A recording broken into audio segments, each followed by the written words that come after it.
Қайырлы күн баршаңызға, каналыма қош келдіңіздер. Сіздермен бірге таңжарқын.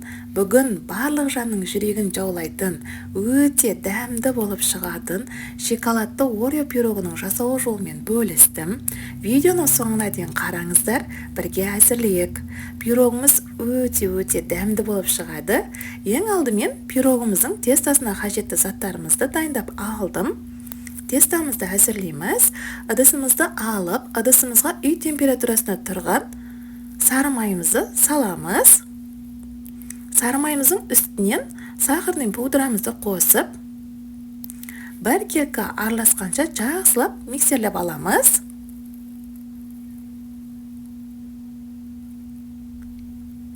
Миксерлеп алдым. Үстінен бір жұмыртқамызды қосамыз. Миксерлейміз.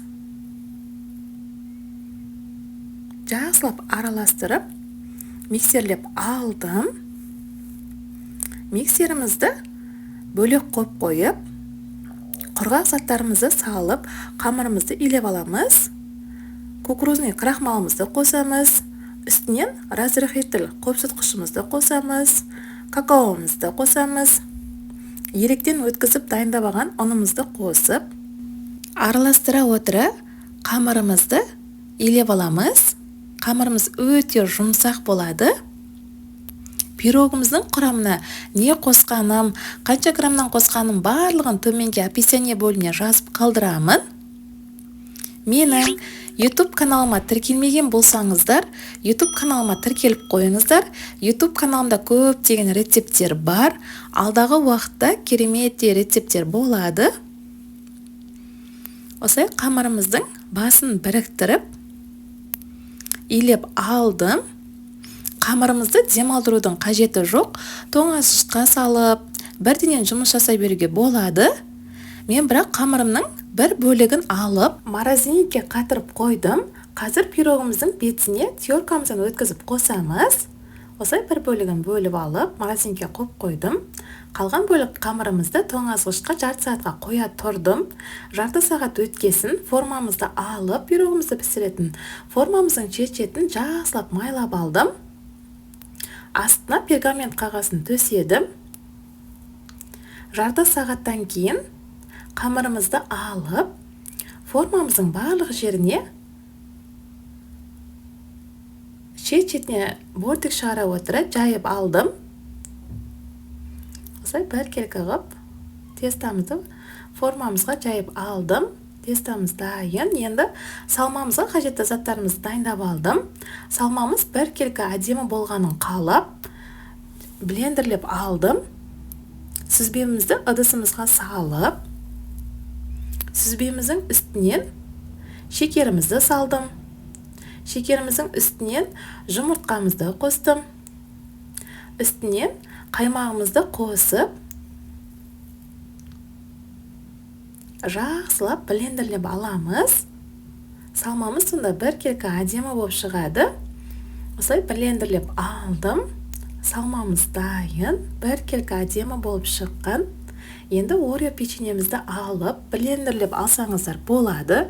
Немесе мен сияқты осылай таза пакетімізге салып, оқтауымызбен езіп алсаңыздар,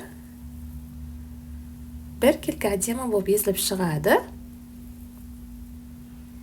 Осылай Орео печеньемді езіп алдым. Дайындап алған салмамызға Орео печеньемізді қосып, араластырып аламыз бір келкі болғанша. Осылай араластырып алдым. Салмамыз дайын. Формамызға тестамызды жайып алдық. Енді дайындап алған салмамызды құямыз тестамызға.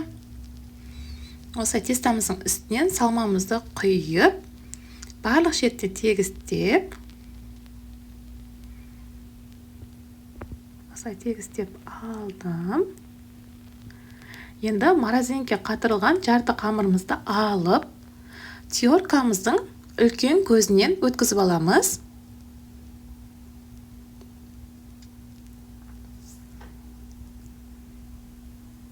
Осылай қамырымызды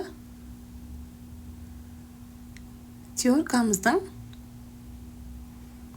күшіміздің үлкен көзінен өткізіп алдым. Пешімізді алдын ала қыздыруға қойып қоямыз.